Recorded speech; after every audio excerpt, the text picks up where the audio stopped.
welcome all of you all. I'm last with the Mughals, that's what Paresh bhai said. तो ये film fact है, fiction है और faith पे है, क्या है? फिल्म तुषार से शुरू करते हैं. Film is based on facts, historical facts, and जो स्टोरी लाइन है वो एक फिक्शन है, क्योंकि फैक्ट्स को एक सहारा देने के लिए एक स्टोरी लाइन की ज़रूरत पड़ती है. तो किसी से इंस्पायर्ड नहीं है स्टोरी फिक्शनल है.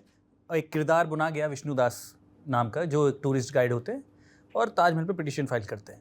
लेकिन जो कोर्ट रूम तक पहुंचने की जो जर्नी है वो दिखाई गई है, और जो कोर्ट रूम में अपने दस्तावेज, फैक्ट्स, रिकॉर्ड्स पेश किए जाते हैं विष्णुदास जी द्वारा, जो जिसको डिफेंड कर रहे हैं या जिसको मतलब क्या कहते हैं अपोजिट में जो खड़े हुए हैं, एडवोकेट अनवर राशिद जाकिर जी ने निभाया है. तो वो बहुत हिस्टोरिकल फैक्ट्स के बेस्ड पर ही है, और दोनों तरफ के जो फैक्ट्स है वो एकदम फैक्चुअल है और रिकॉर्ड्स ऑलरेडी या कोर्ट क्रॉनिकल में मौजूद है. परेश भाई, when Tushar came to you, how did you react to something like that? Script को देखते किस तरीके से रिएक्ट किया कि मुझे why बहुत did you? अच्छा लगा कि इतनी मेहनत की रिसर्च करने में कहीं भी झूठ का सहारा नहीं लिया गया. सब मटेरियल दिया गया था कि देखिए ये मटेरियल से हमने ये उठाया है, पेज नंबर के साथ में. तो बहुत अच्छा लगता है कि इतनी मेहनत करके कोई स्क्रिप्ट बनती है. हालांकि हमारे हिंदुस्तान में इस किस्म की कोई स्क्रिप्ट तैयार होती नहीं है हिस्टोरिकल फैक्ट के ऊपर रिसर्च के साथ में. तो इसके साथ तो जुड़ना चाहिए. That is number 1. नंबर 2, मुझे ये भी अच्छा लगा कि जो हमें इतिहास गलत पढ़ाया गया या सिलेक्टिवली पढ़ाया गया, उसको भी उजागर करने का, उसको भी वो करने का हमें मौका मिल रहा है इस स्क्रिप्ट के ज़रिए. तो ये फिल्म तो करनी ही चाहिए. No, challenging. It's actually challenging the historical narrative. How do you react to that, Zakir? No, I knew about a lot of things about Taj Mahal and who made it, and different questions also. When graduation करने के बाद जब और सवाल दिमाग में या और इधर उधर से आए, तो मैंने कहा ये भी सवाल है ताजमहल के बारे में. तो फिर अच्छा ये किताब में लिखा है, वो पढ़ा, फिर ये फिल्म तक पहुँचे. हाँ यार, बात तो सही है. तो लोगों ने इसके ऊपर रिसर्च करके जो चीज़ें किताब के ज़रिए से इंटरनेशनली ट्रैवलर्स ने उसने सामने रखी हैं, तो वो अपने आप में कुछ वज़न तो रखती है. हमें सिर्फ यही पढ़ाया गया था, उन्होंने बनाया था और अपनी मुमताज़ बेगम के प्यार में बनाया था. तो 16, 17, 18 रानियाँ और थीं, उन्होंने पता नहीं क्या बिगाड़ा था. तो उनकी खैर जो भी है उनके लिए नहीं बनाया. हाँ, मतलब चलो आप एक के लिए बना लेते हैं, एक के लिए बना दिया आपने, उस पर कोई सवाल नहीं है. बनाया बहुत अच्छा है, उसमें कोई दो राय नहीं है, पूरी दुनिया मानती है.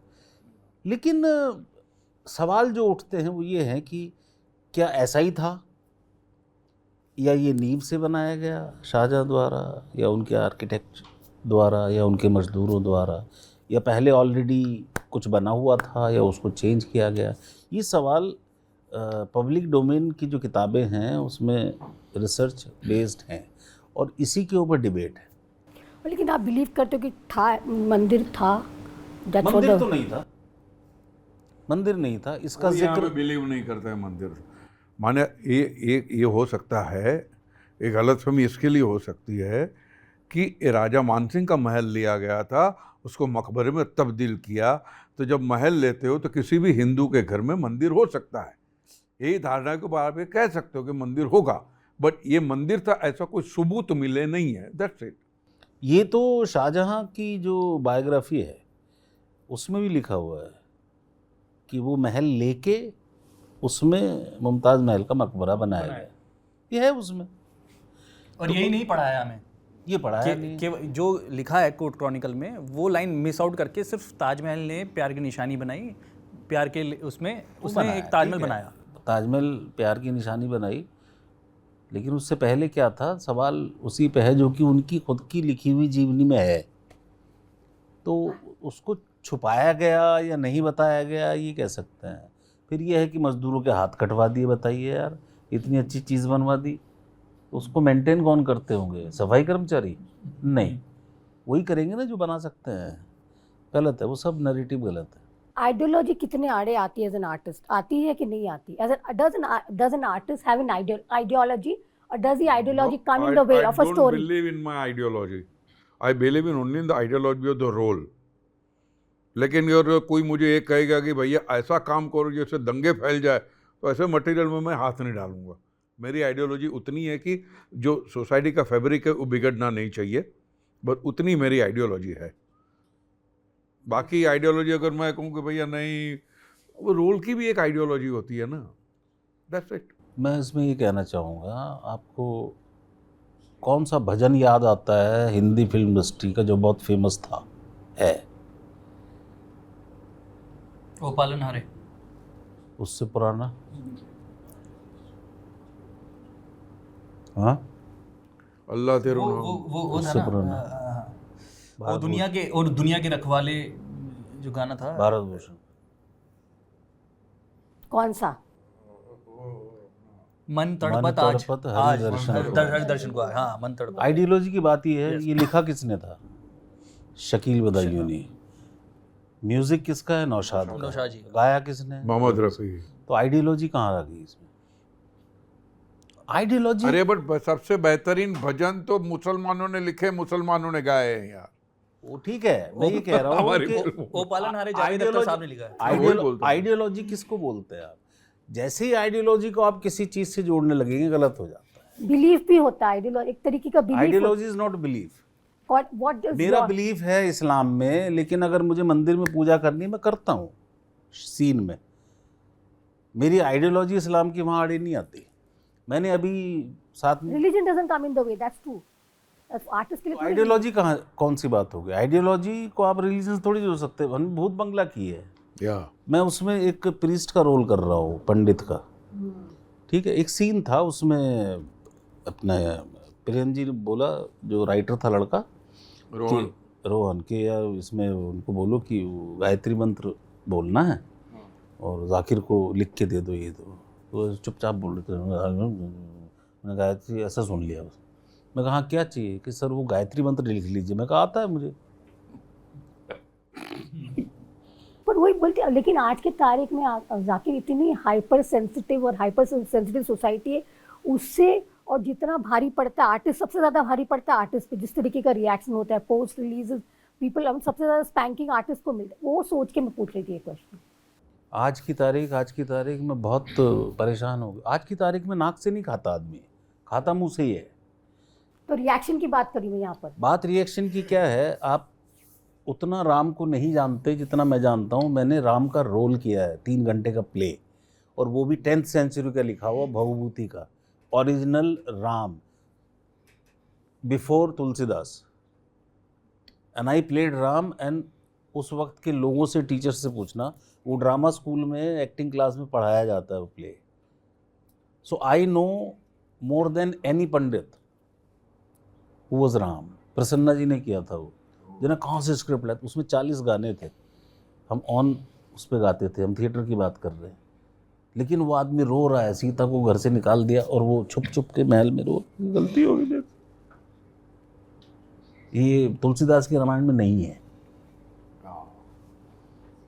वो अपने आप को कर्स कर रहा है, लक्ष्मण ने क्या कर दिया मैंने यार, क्योंकि ह्यूमन बीइंग है।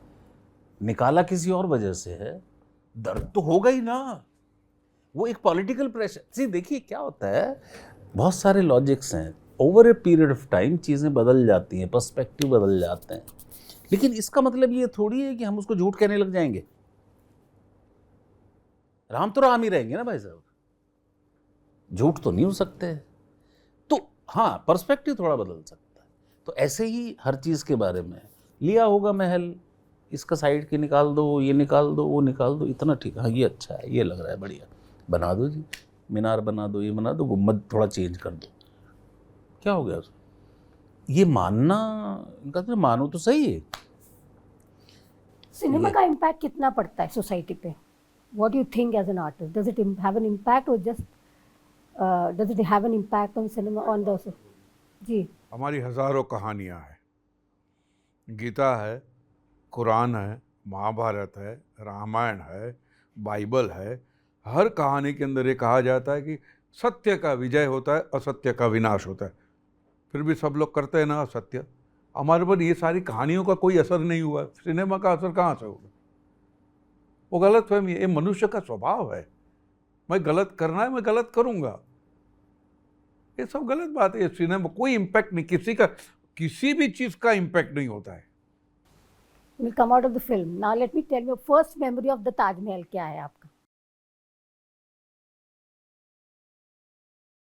Aesthetically beautiful. First visit? 24 में, लास्ट ईयर ही है। मैं पहले कभी नहीं गया था। And it was during the film or you just went नहीं, there? ड्यूरिंग द फिल्म में गया था, वो तो वहाँ शूट कर रहे थे हम लोग। लेकिन 24 में another film I was shooting, dream girl, तभी हमने देखा था, मैंने गया नहीं था वहाँ पे। जाकिर तुम्हारी? मैं 91 में गया था पहली बार। हाँ, फर्स्ट क्या था इम्प्रेशन? इम्प्रेशन तो खैर कमाल का ही है, क्योंकि हम किसी और पॉइंट ऑफ व्यू से गए थे। हम ड्रामा स्कूल में था मैं, और हमारा स्टडी टूर होता है हर मॉन्यूमेंट, दिल्ली के सारे मॉन्यूमेंट्स को डिटेल में पढ़ाया जाता है। आर्किटेक्चर क्या है इसका, ये फूल कहाँ से आया, ये पत्ती कहाँ से आई। तो उस पॉइंट ऑफ व्यू से हम लोग गए थे, तो काफ़ी कुछ हमारा स्टडी टूर था वो। तो मस्ती भी की, देखा भी, जाना भी थोड़ा बहुत हमारे टीचर्स की। वो जो गाइड बोलते हो तो वहाँ लिखा रहता है, लेकिन जो गाइड को नहीं पता होता वो हमारे टीचर्स को पता होता है। तो हमारी एक कमाल की टीचर थी, विभा जोशी, महाराष्ट्रियन थी वो। क्या औरत थी मालूम है वो? इतनी सी height, unmarried, J school of art की पास आउट, शांति निकेतन की पास आउट, लोडेड। और मतलब एस्थेटिक्स पढ़ाती थी वो, कि आर्ट में सौंदर्य शास्त्र क्या होता है, मोस्ट डिफिकल्ट सब्जेक्ट। और वो अकेली औरत थी जो अलकाई साहब को डांटती थी, चुप रहो तुम्हें कुछ नहीं पता, बदतमीज। ऐसे किसको? अलका जी। और उनके बारे में एक कहावत थी, एनएसडी में कई साल से चली आ रही थी। मैं 90 में आया तो समझ लो 1955 से 60 से चली आ रही होगी। तो हमेशा टूर पे वही ले जाती थी सबको, क्योंकि और किसी को आता ही नहीं था कुछ। अजंता एलोरा, उसकी हिस्ट्री, उसका जो मूर्तियां हैं उनका डिज़ाइन, ऐसा क्यों कर रही है मूर्ति, ऐसा क्यों कर रही है, ये कौन सी मुद्रा है, ये सब। तो जोक ये था कि अजंता एलोरा की मूर्तियां बात कर रही हैं। ए सुनो, हाँ अपना पोस्चर ठीक कर लो, परसों एनएसडी का टूर आ रहा है, निभाजी आएंगी, डांट देगी। आपका क्या पोस्टर इम्प्रेशन रहा टाइम ताजमहल का? मेरा ब्यूटीफुल। आप कितना भी उस पर रिसर्च कर लीजिए, कितना भी उसको मंदिर, मस्जिद, मकबरा कह लीजिए, हम वहाँ जाके सब भूल जाते हैं। आपने थोड़ी देर पहले किसी और इंटरव्यू में बोला कि the character, some characters are so strong that you find an impact outside of the film also. Does it ever happen to you? जैसे रिएक्शन, जैसे मैंने थोड़ी देर पहले आपने बताया था किसी को कि रिएक्शन होता है, people react to in real life also. Does it happen to you? मैं समझा नहीं सवाल। सवाल ये है कि जैसे मैंने बताया अभी पहले कि टीनू आनंद के जब कैरेक्टर प्ले किए थे सर इसमें ठाकरे का, he was summoned by Thackeray and he got spanked by Thackeray and bullied by Thackeray. Did it ever happen to you, any character that you have played and it has an impact on you later? सी क्या है, impact on me later तो कुछ नहीं है। मतलब मैं तो काफ़ी डिफ़िकल्ट कैरेक्टर आइंस्टाइन दिखाया था मैंने आपको, वो सब करके आया। लेकिन कई बार क्या होता है, जो मेरे को ट्रिगर किया था सरकार के कैरेक्टर को बनाने के लिए, जब रामू ने मुझे सेलेक्ट किया और बुलाया, तो रामू एक ऐसा इंसान है, वो hello hi good morning good night में बिलीव नहीं करता। वो सीधे जाकिर I want you to think, पहली बार मिल रहे हैं, कम हाँ आई वांट टू थिंक। तो व्हाट ही सेड कि मैं चाहता हूँ तुम इंसान के उस एटीट्यूड पे काम करो कि वो अपनी पावर कैसे कैरी करता है, ये उनका चाहत थी। तो उन्होंने एग्जाम्पल दिया कि भाई अगर अमिताभ बच्चन मेरे ऑफिस में आए तो पूरा एरिया में हो, क्योंकि वो अपनी पावर कैरी कर रहे हैं। या शायद राज ठाकरे साहब उनके दोस्त रहे हैं या हैं, तो फिर उनका भी एग्जांपल दिया कि अगर वो आ जाएं तो पूरे मोहल्ले में बज़ हो जाएगी, क्योंकि ही कैरीज हिज पावर। तो मैंने इसके एक कदम आगे सोचा कि मैंने कहा कई बार क्या होता है कि हम 3 लोग चाय की दुकान पे बैठे हैं और कोई सामने से निकल जाए तो वो उसका ऑरा आपको, कौन था जानते हो? अरे मैं नहीं जानता कौन है, भाई कोई तो है यार। तो वो क्या है जिसको हम जानते नहीं, वो कैसे ऑरा क्रिएट करता है अपना और दूसरों पे इम्पैक्ट, तो उस पे काम करके मैंने वो कैरेक्टर बेस्ड किया था। तो दैट इज़ द इम्पैक्ट जो बाद में याद रहता है। बाकी तो और कैरेक्टर्स हैं, उसकी अलग अलग परेश भाई डिटेल्स। का ऐसा कुछ है, any character that left an impact? Impact नहीं, जो लोग जो कैरेक्टर आप पसंद करते हैं एक तो पहले वो था यार मार किधर है तेजा, फिर वो बाबूराव, किसी ने सरदार पटेल के नाम से नहीं बुलाया। हाँ, तो ये जो पॉपुलर कैरेक्टर होते हैं वो इसे बुलाते हैं, दैट्स इट। जाते जाते नॉट देन शोइंग आज I think there was a PIL filed against the film. I think that has been rejected by the court. Your take on Tushar finally rejected. They said last minute. या high court slam set and उन्होंने denial कर दिया है उस PIL को। सो मतलब it's a like baseless PIL, because वो हमारी फिल्म में डायलॉग भी है, बोलते हैं जाकिर सर कि जो लोग काम नहीं कर रहे हैं, मक्खी मार रहे हैं, वो बैठे बैठे PIL कर देते हैं। It's not a publicity interest litigation, it's a publicity interest litigation. So यही जवाब है। और क्योंकि CBFC ने क्लियर कर दी है फिल्म को, एक मतलब गवर्नमेंट बॉडी है जिसने क्लियर करी है, तो उसके बाद कोर्ट में जाना मतलब वो सही नहीं है।